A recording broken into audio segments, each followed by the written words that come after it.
Hi, good morning mga kabubbles. Andito na kami ngayon sa Surfers Paradise, tapos naka-check-in na. Ay, grabe yung aming pinagdaanan kahapon. Lahat ay, grabe. Kumbaga, tulog lahat. Hanggang ngayon, mga tulog pa sila. So, ako ay dapat mauna pagmata or paggising dahil marami akong labahan. So, buti na rin lang dito ay hindi ko everyday pwede akong maglalaba dahil meron naman silang washing machine. So, ang tinitirhan namin ngayon, hindi kagaya nung una, maliit lang siya dahil kami lang naman ni Jowa. So, ngayon ay malaki yung mga rooms, tapos yung sala. Ito yung makikita mo yan dyan, dagat.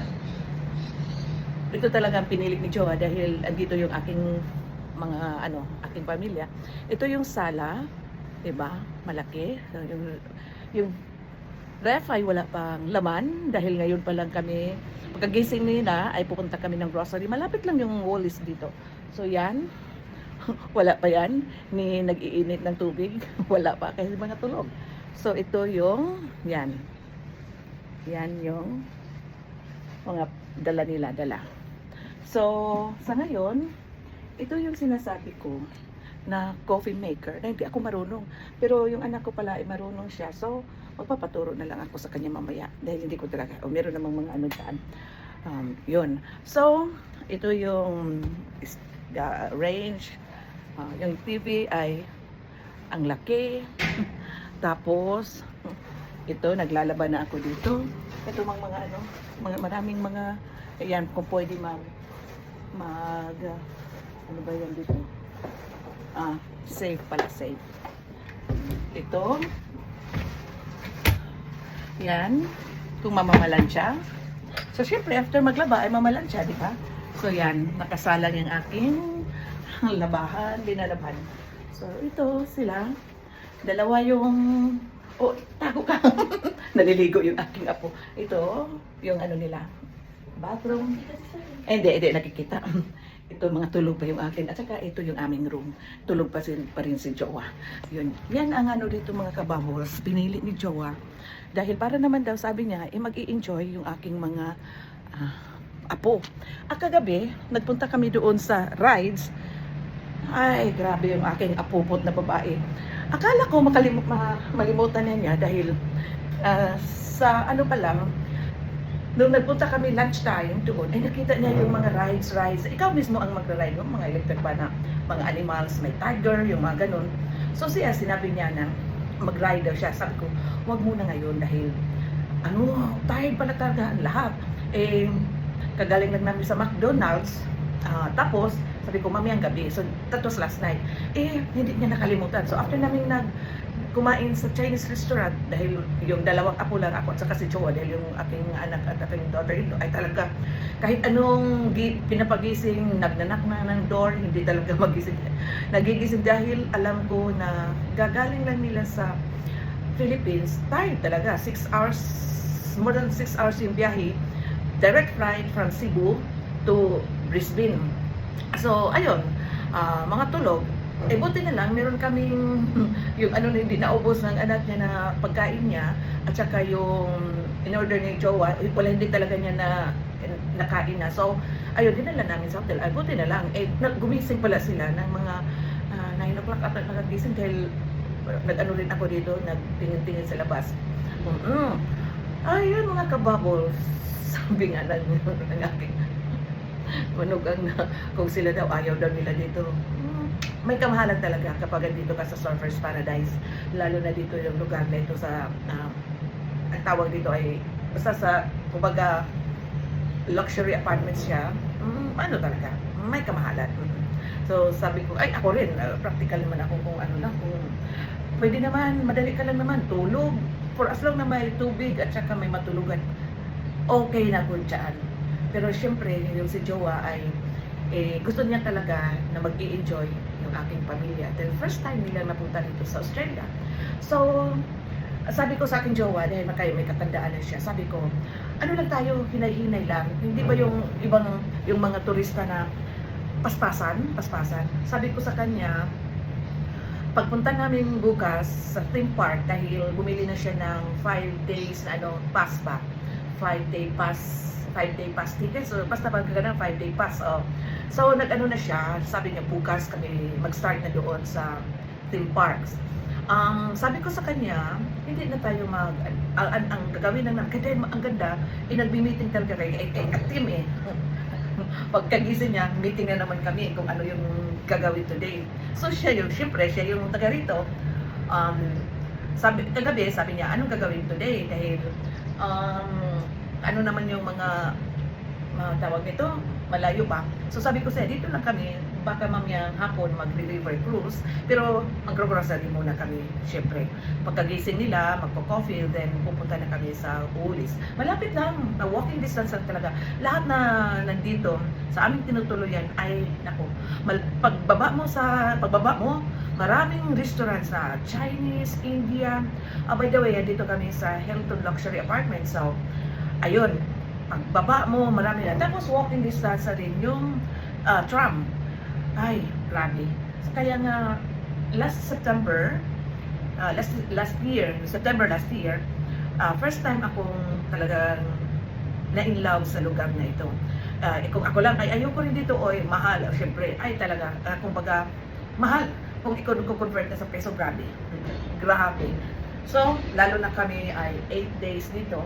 Sabi ko naman sa kanya, wala namang problema sa aking pamilya. Kahit ano na lang, mag-Airbnb, kahit na malayo dahil mayroon naman taxi. Sa ngayon naman, ay mahal naman yung mga, may kamahalan na yung gasolina. Kung magre-rent ng sasakyan, tapos siya mag-drive, mahalin yung gasolina. At saka, syempre, ano rin ang his part, yung maano na hindi talaga siya mag-i-enjoy kapag gano'n. So sabi niya, dito na lang kami sa malapit dahil pag board na yung aking pamilya, pwede silang bumaba dahil may dalawa yung card, yung hindi ka pwede basta-basta makakapasok sa room, makakapasok sa elevator, pag wala kang card. So yun, binigay yun sa aking anak ng isa. So pwede na sila makapasyal-pasyal dito kasi kami, sabi ko, ano lang kami, kung ano lang gusto namin, kung gusto namin dito lang, matulog, whatever, sila pwede namang, meron namang mga Google Maps or Waze, pwede namang ganyan, di ba? So, pero sa mga kababbles, natutuwa talaga ako doon sa aking apo na babae kay ice cream. Tapos maraming ice cream, masasarap yung ice cream. So, kapon, bili lang ko, bukas, mamaya. Ikagabi naghanap na naman ng ice cream. Sabi ko, ang ginawa, hindi ko na yung aking pera. Tapos, nahihiya naman ako nung mag-ano doon kay Jowa. Siya lang naman ang magbabayad, ayaw ko yun. Tapos sabi ko, bukas na lang tayo bibili ng ice cream. Dahil andun na yung aking card sa aking dala-dalang bag mamaya. Ayun. Pero mga wives din aking mga apo, mga kapabos. Kahapon binigyan ko na sila ng allowance. So, sige, bili na kayo ha. Kung binigbigyan ko. So yung isa kong apo na lalaki, sabi niya, kasi tinuturuan ko talaga sila na mag-save. Yung babae wala akong problema. Dahil marunong na siyang mag-save, mga kababos. Oo. Yung lalaki ay walang savings. Nagchichismis na yung aking apo na babae. Sabi niya, yan si kuya, wala wala daw yung naipon dahil palagi lang sa pagkain. Tingnan mo naman yung aking apo, ay nako, mataba. So yun, sabi ko sa aking apo, lalaki, mag-save kasi hindi lahat na panahon ay meron ka. Talaga, kung ano yung sinasabi ko na dapat mag-ipon, dahil naranasan ko na yan, pinagdaanan ko na yan na wala talaga akong ipon noon, wala akong ipon. Tapos, pero noong bago pa lang kami yung una kong yung tatay ng anak ko ay talaga meron akong kinukuha ng mga educational plans para sa future niya. Yung CAP, mga 2 years lang ang na-avail niya, but talaga siya, magkano lang yung, hindi ako alkansi doon dahil magkano lang yung binabayaran ko sa CAP. Tapos 2 years ang napaano sa CAP educational plan, hindi naman ako lugi doon. So yun, inaano ko sa aking mga apo na dapat talaga ay mag-save. So kung ano yung tinuturo ko dito sa aking mga friends na nandito sa YouTube, nandito sa Facebook, ay talaga tinuturo ko sa aking mga apo. Diba? At saka ngayon, dapat talaga ay lalo na ako dito. Meron lang talaga akong yung magkano lang ang aking pension sa Philippines. So, ang ginagawa ko, dito lang talaga ako pwede mag-spend. Dito lang talaga ako. Ito lang ang maximum na amount na pwede kong gagamitin dito sa Australia. Yun. Tapos, kasi hindi mo alam eh. Okay, ngayon, ano pa, may war pa si jowa, pero hindi natin alam. Hindi natin alam.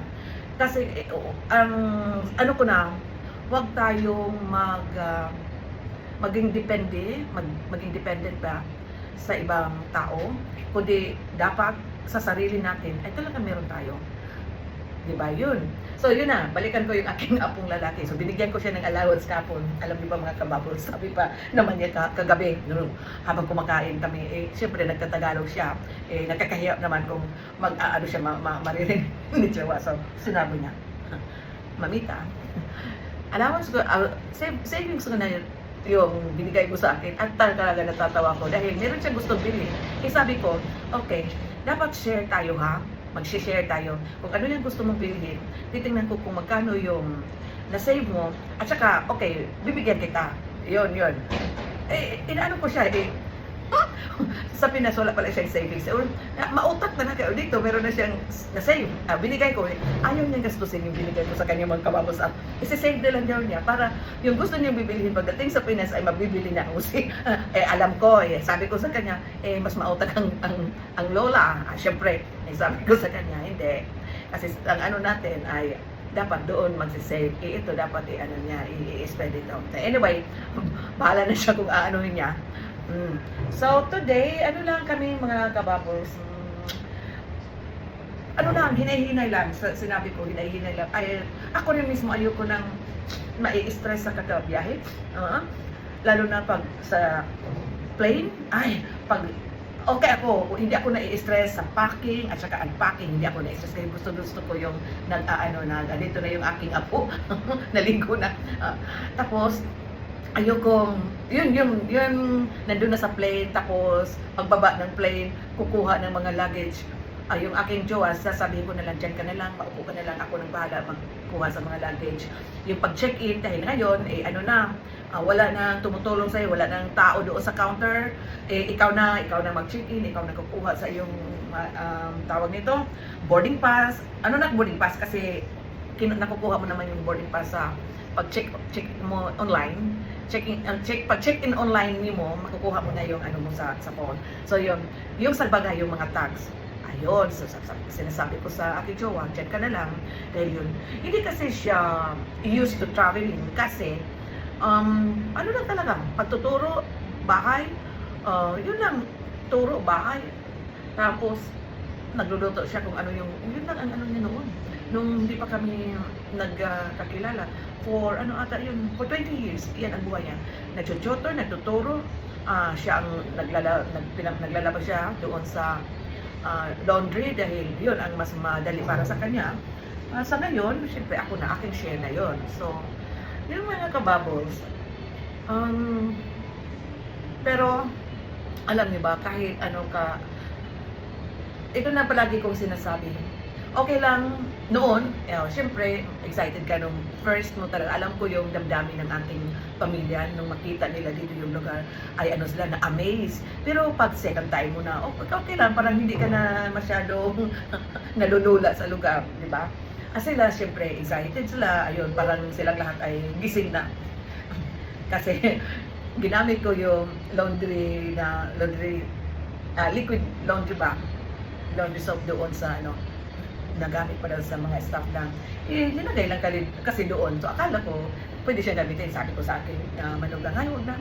Na lang natin, bibili tayo sa Woolies at ko doon. Kumbaga, alisdan ba? Sabi, Tagalog. Alisdan ko, tapos yun ang kinuha ko doon, ay yun ang aming gagamitin. Bibili ako ng bago para doon sa ginamit ko na laundry soap. So yun, mga kababos. Ano pa ba? Ang ganda ng panahon dito. Hindi siya mainit. Mahangin siya. Oo, mahangin. Tapos, meron naman akong doon, kalo. Meron akong daladalang kalo. Yan lang muna for today. Yan. Bakit? Anything? Okay. Do you want to? Are you ready? Are you ready to go? We'll be going to get our groceries. Oh, so when your uncle is up, we can go. Or else we can just go there. I have my own money. Okay. Because your uncle is still what's this? Tulog yan. So, yun lang muna mga kabubbles dahil yung aking apo ay nandito na para gusto nang lumabas. So, lalabas na lang kami, iwan na lang namin si Joel, kami na lang ang mag-grocery. So, yun lang muna. Bye-bye! Saturday pala ngayon. Yep, Saturday. God bless us all. Thanks for watching.